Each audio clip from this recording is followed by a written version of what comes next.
a silent space. The sky hangs heavy, veiled in the mist of memory. In an old room, Egan sits beside a worn wooden shelf, his hand reaching through forgotten relics. When Tu Tieu's faded notebook appears, time seems to freeze. Each page beats like a heart, filled with words she never said, yet always carried in silence. From this fragile notebook, everything begins to change. In the misty morning, Tu Tieu stood still in front of the small house, one that had held countless cherished memories. A gentle breeze rustled through the trees, brushing against her disheveled hair, brushing too against her unspoken hesitation. A strange man approached, his gaze cautious, holding a layout map of the land. Between them stretched not just a negotiation, but a whole chapter of life. With a calm, steady voice, Tu Tieu introduced each corner of the home: the planting soil, the modest kitchen, the simple living space. Every detail seemed trivial, yet carried the weight of emotion. The man considered, then countered with a lower offer. Numbers flew like sharp blades, cold and calculated. Each time he bargained, it was as though a part of her past was being cut away. Finally, they settled at 1.25 billion VND. The man pulled out a stack of money, 700 million, and placed it into Tu Tieu's hand like a quiet full stop. The land ownership paper was handed over, thin as the slice of a life now severed. Tu Tieu didn't look back. Her eyes moved away from the familiar window, and she silently closed the small wooden gate behind her. A chapter had ended, not with tears, but with a silent acceptance forced down like bitter medicine. The price of living isn't always paid with money. It's often paid with pieces of loss no one sees, no one measures. A soft sunlight stretched across the endless cornfield, where the last morning dewdrops glistened and quietly vanished. Tu Tieu walked slowly along a narrow earthen path, hands gently lifting each plump cob, heavy with promise. Her heart grew lighter with each step, as though the world beyond had quietly faded into the background, if only for this moment. The silence was filled only with the rustle of leaves and the whisper of wind. Every cob was carefully chosen, husked slightly to check the grains, then gently placed into a woven basket. Tu Tieu's eyes held a quiet joy, one born from living close to the land, from knowing enough is enough, and from cherishing each harvest with gratitude. Once her basket was full, she brought it home. Her slender hands washed each cob clean, leaving a thin layer of husk. A pot of water simmered on the stove. The corn was neatly arranged inside, flames crackling softly beneath. The scent of sweet boiled corn slowly drifted into the air, weaving through the small kitchen with the warmth of home. Nothing grand, nothing loud, just this moment, quiet and whole. A reminder that even in a life full of hardships, there are still small fragments that carry joy.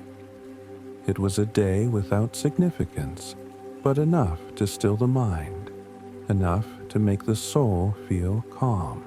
On an old wooden table, Tu Tieu carefully counted each banknote. The worn bills, savings from selling her house, her crops, her days of labor, lay stacked, trembling slightly under her touch.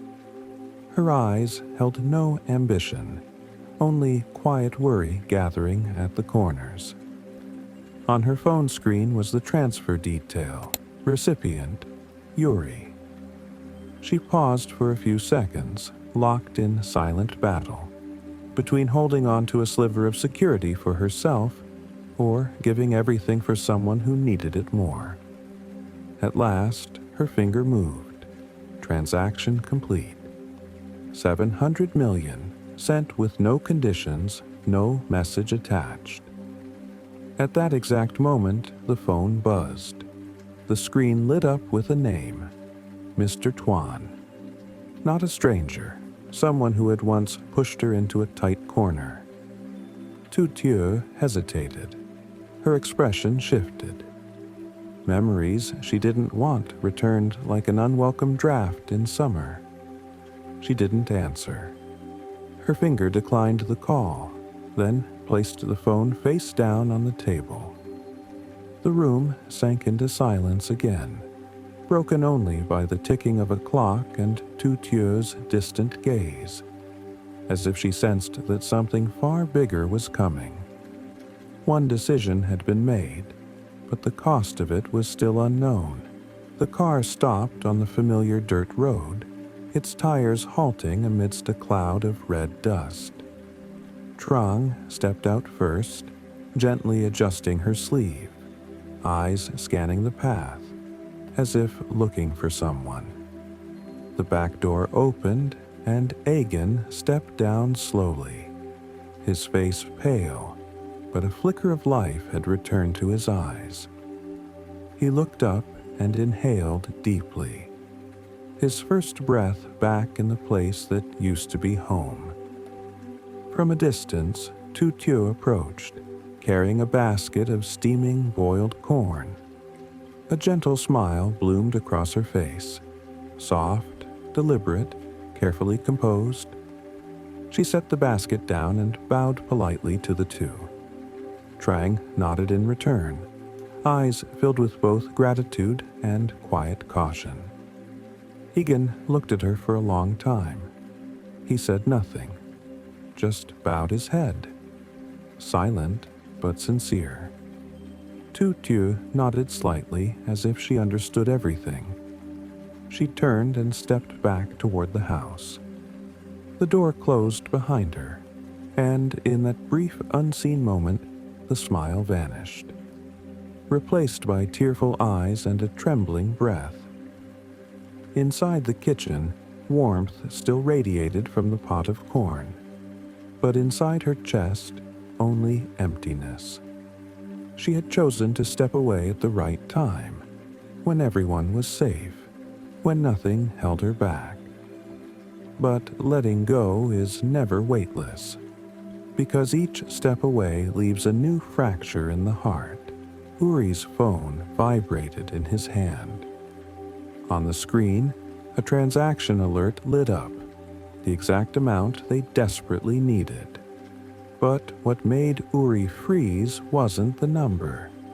It was the name of the sender, Tu Tieu.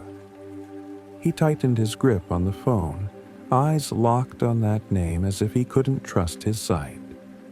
Every doubt, every cold distance he'd placed between them, now turned into blades, cutting back at him. He ran. His feet barely touched the ground. The door to Tu Tieu's house stood ajar, strangely silent inside. The room was empty. The basket of corn had gone cold, the bedding neatly folded, everything tidy, untouched, as if she'd never truly lived there. Uri stood still, scanning the space with vacant eyes. He stepped forward, resting a hand on the wooden table, where her laughter once echoed, where she used to speak of nothing and everything each afternoon. Nothing remained. On the wall, a small note pinned loosely. "Take care of them for me." No signature, no explanation. But Uri knew. It was Tu Tieu. He sat down, his gaze falling with the weight of silence. In that moment, there was no anger, no blame, only a deep and quiet sorrow for a woman who had quietly carried her heart away and left only warmth behind.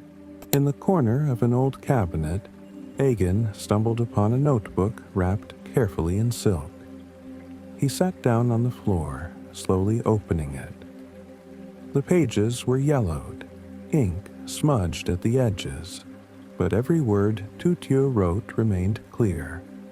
Neat, delicate, just like her. He flipped through the pages and memories returned, hazy but vivid. One page listed the dishes she tried to cook when Egan was sick. Another held a sketch of the tiny slippers he once lost. One page simply read, "Today, Egan smiled a lot." Egan chuckled softly, then fell silent. A tear dropped onto the page. He didn't know if it came from the sky or his heart. He clutched the notebook to his chest, as if afraid it might disappear. What Tu Tieu left behind wasn't money or things. It was love, quiet and steady, stitched into every line she wrote. Trang stepped in, saw the scene, said nothing, just sat beside him. In silence, they read together, remembered it together, and understood. Sometimes, love doesn't need words, doesn't need presence. It only takes someone who once carried you gently in their heart, and that is enough. A soft breeze swept through, flipping to the final page. The handwriting slanted, gentle. As long as you are safe, that's enough. Twilight settled in, the wind growing cold. Uri and Egan quietly made their way up the small hill at the edge of the village. The place Tu Tieu used to visit whenever sorrow weighed her down. Dry grass rustled beneath their steps. The sky dimmed, the last rays of sunlight falling like pale gold onto the earth. Neither spoke. They didn't need to. At the hilltop, they paused. Ahead lay the open sky. Behind them, the days gone by.